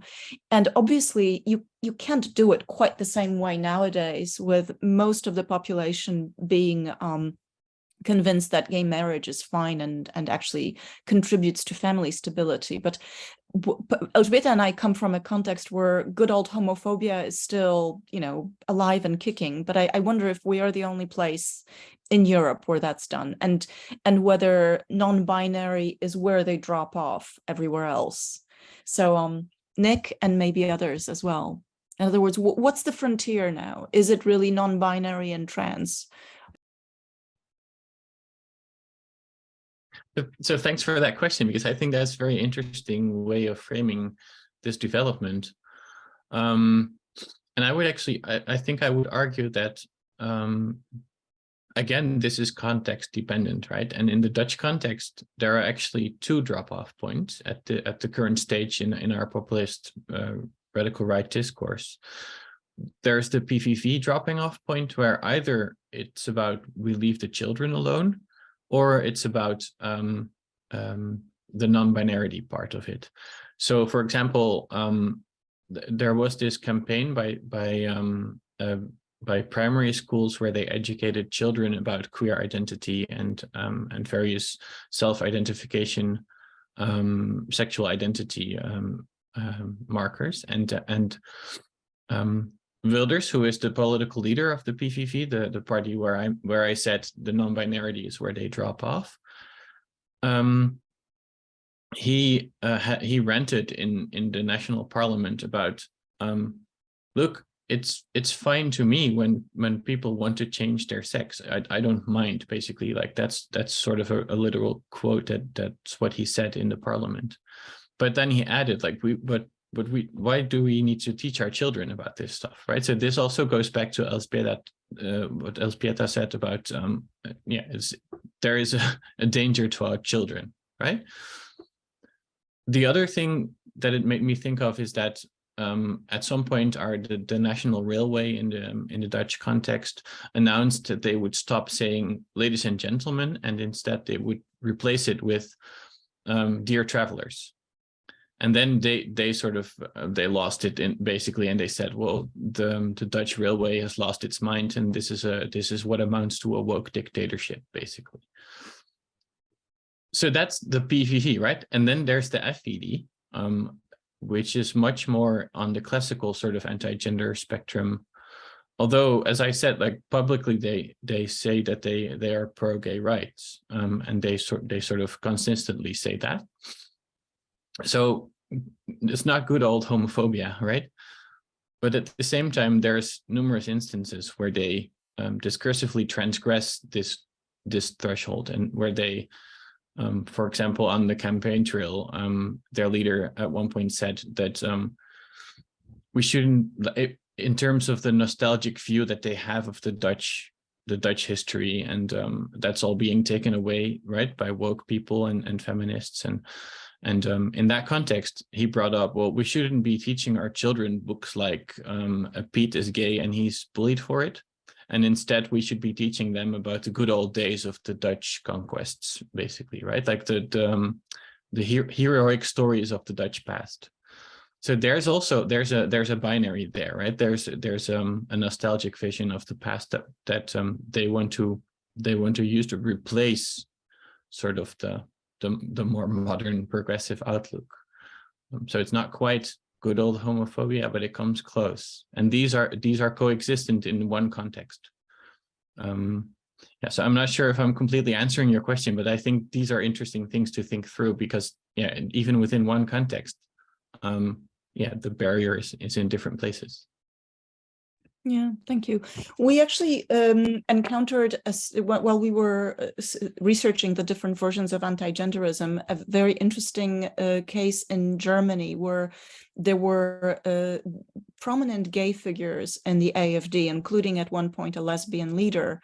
And the drop-off point was politicizing your gay identity. In other words, it was okay to be gay as long as you didn't make it into the gay agenda.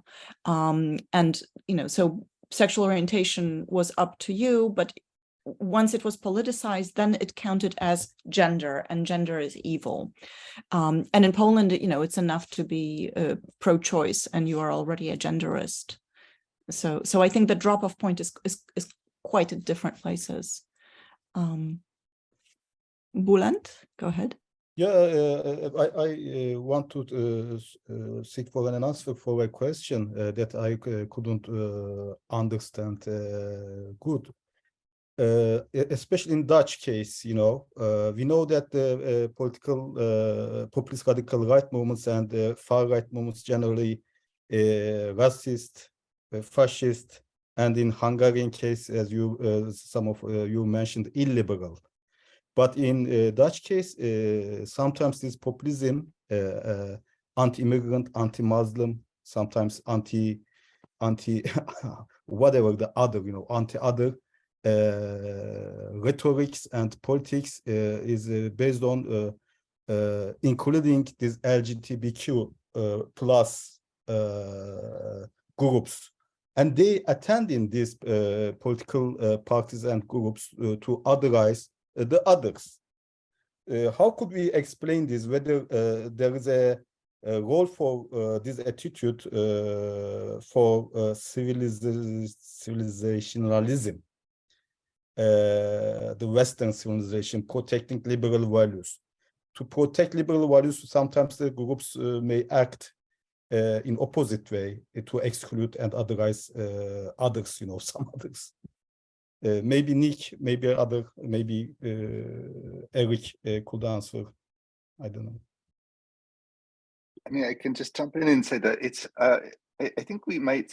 This is one of the traps, I think, of language, that we assume that these signifiers have fixed points, and that we sometimes ignore that their eternal dynamic nature, right? Like things are always changing, and also.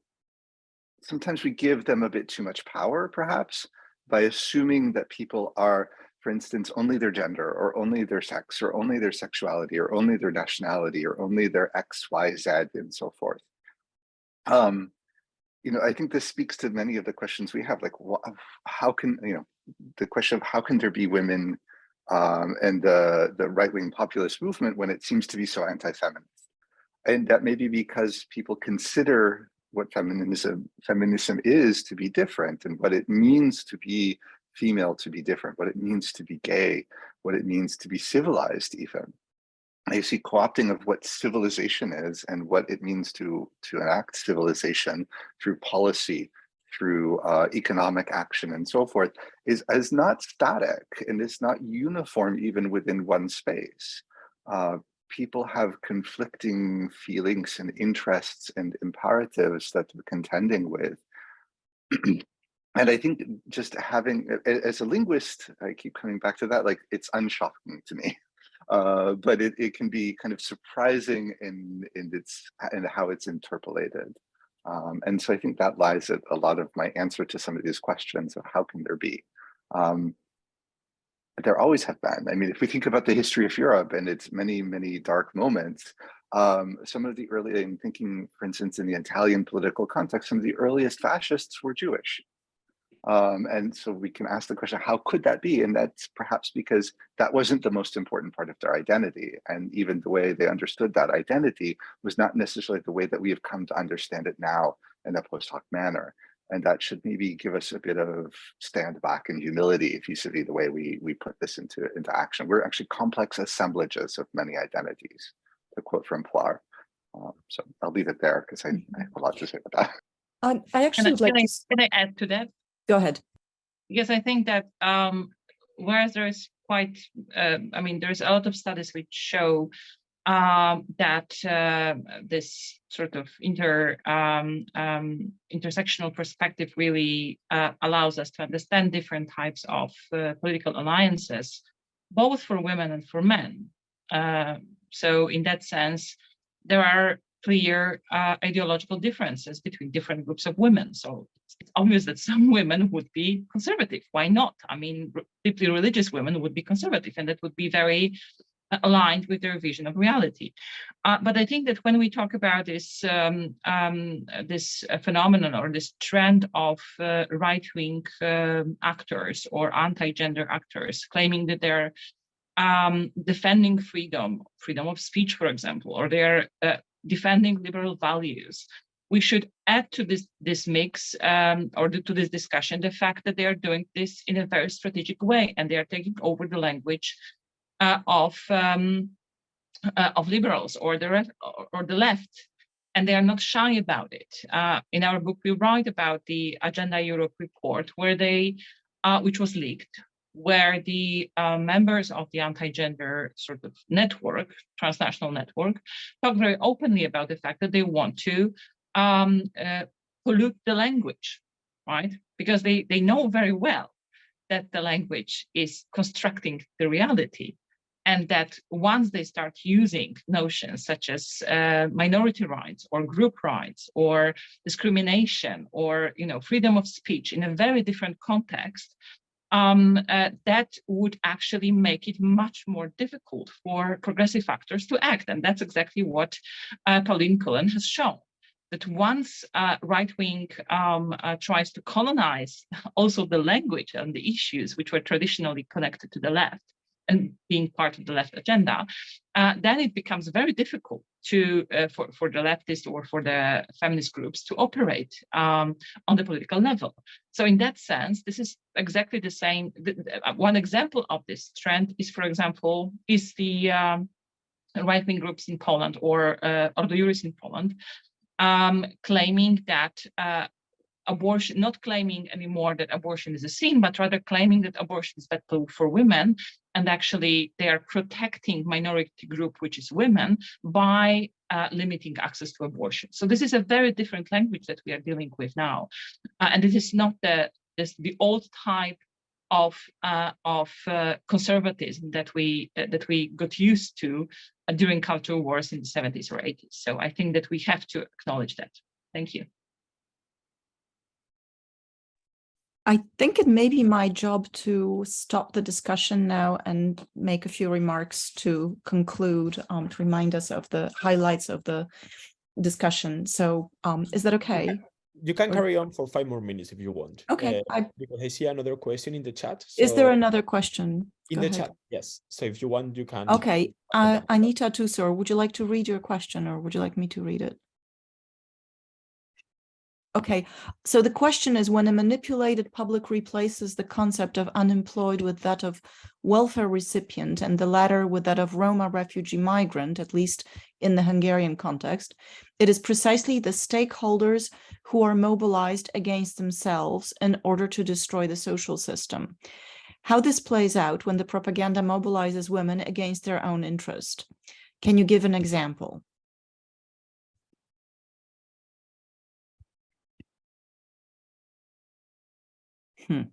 Well, I guess since the question includes women mobilizing against their own interest, I think the anti-abortion campaigns would be the best example here, where women are interpolated by the populist right, along with the religious fundamentalists, as saviors of unborn babies, and the result of that is, as it is in Poland, a complete ban on abortion. And Ireland is an interesting case where that was actually countered by the women's movement effectively with a framing of abortion as healthcare, and a kind of call for empathy.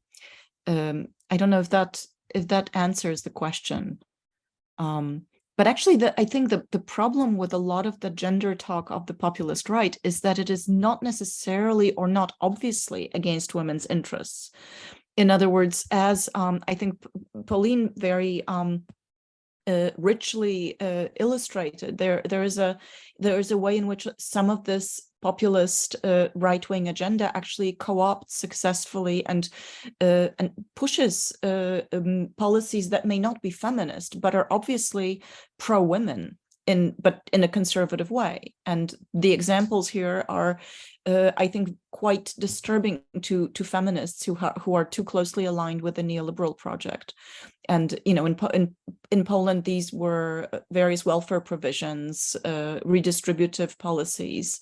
There's a lot of that going on in places where the populists are in power. But I think it's a broader question. So I think it's wrong to assume that anti-genderism is necessarily anti-women. It could be pro-women, except woman is differently constructed, more as a caregiver than as an ambitious player in the in the capitalist world. Would anyone else like to speak to this? I'd like just very. Oh, I'm sorry, Pauline, please. No, I was going to say I was happy for you to wrap up, but if you have something to say, Eric, pop on. No, I just wanted to say that I think it's important to recognize that not all women, it's the same way as not all LGBTQ plus people might agree that this is against their interest. They might actually understand their interest to be different. And that even if we disagree with that, it's important to recognize it because it allows us to enter into this in a way that's perhaps more tractionable, right? I'm sorry to have cut you off again, Pauline, please.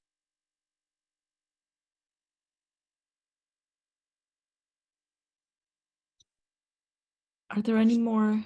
Okay, so I will be quite brief. I think we've touched on most of the issues in our discussion. I would just like to bring back the core definition of why gender is part of the populist discourse and why it is lamentable that the core theories of populism actually neglect this topic. And I think Elżbieta very elegantly summed this problem up, that if you look for gender on either the demand or the supply side, you end up with boring questions like how many women vote for Orban, or how sexy are the macho men in power, and what's the difference between men and women. These are not the interesting questions. The interesting question is, how has the populist right taken over the conversation on gender in Europe and beyond? And the answer to that is very complex, but the short version is they've done it very well. They've really resignified the term. They've used discourse on gender to bring a lot of affect into politics, as Nik discussed, to moralize politics, as Elżbieta was discussing, to thicken the ideological core of populism. to create, to strengthen polarization through various linguistic games that they play extremely well, as Eric illustrated. And I'd love to read a written version of this talk. There was a lot there. So I think we need to take anti-gender discourse and anti-gender campaigns seriously as a core space where populism happens. I guess I would like to speak very briefly to Pauline's presentation, which touches on something that I, as a feminist activist, find very disturbing and problematic, which is, and again, I would like to read, and I hope I don't muddle what your point is, but if I understand it correctly, you're basically saying that feminist opposition to anti-gender campaigns and politics is complicated by the fact that those campaigns are actually aimed at very problematic, neglectful treatment of gender equality, which has been the case in the EU because of the way the EU project is, as you said, wedded to austerity. And this is something that I think we tried to phrase in our book as well, in the conclusions, where we talk about the fact that a lot of the anti-gender arguments, especially on care and motherhood, are differently phrased, but nonetheless very much resonant with some of the socialist feminist arguments made by people like Nancy Fraser. In other words, there really is a problem with motherhood in Europe, to put it very bluntly. And I think your talk was very careful not to judge and not to evaluate these different strategies, but I sensed, I guess, or maybe I projected my own sense of despair about the inadequacy of mainstream feminist responses to the situation. And the situation has changed completely. Right-wing political players have positioned themselves successfully as defenders of women and defenders of ordinary families, and so the old-time feminist responses are simply inadequate. You cannot keep talking about human rights in this context. You cannot keep talking about gender indexes when this powerful, effective repertoire is bringing people by droves into the embrace of right-wing populists. Yeah, I'd like to end on a more optimistic note, and I guess my optimism is located in what you called feminist populism.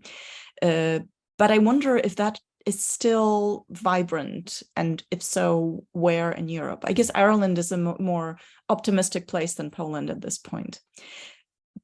But yeah, that would be my summary of the main highlights, and I'm sure there were many others that I missed.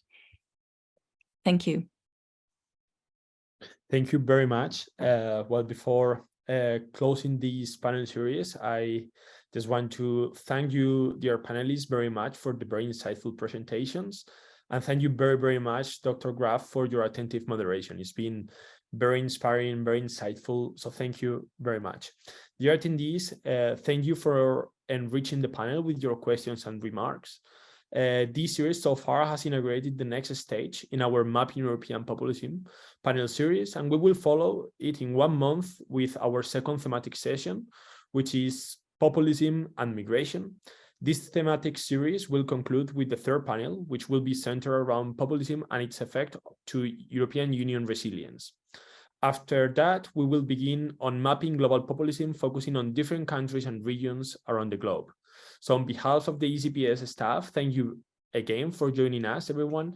Take care and have a lovely evening. Thank you so much.